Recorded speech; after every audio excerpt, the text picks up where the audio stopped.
Noi abbiamo tante piste ciclabili raffazzonate che poi sono più un problema che un servizio vero. È netto il giudizio negativo che complessivamente dà l'assessore all'ambiente del Comune di Vicenza alla rete di piste ciclabili cittadine.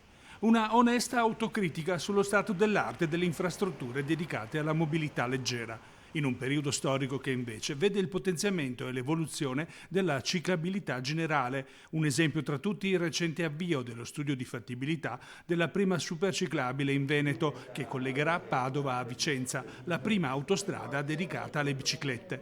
Eppure l'amministrazione ha già fatto ingenti investimenti per favorire lo spostamento con le due ruote, cosa di preciso ancora proprio non va in città. Ci sono troppi tratti di piste ciclabili non collegate tra di loro che non le rendono sicure.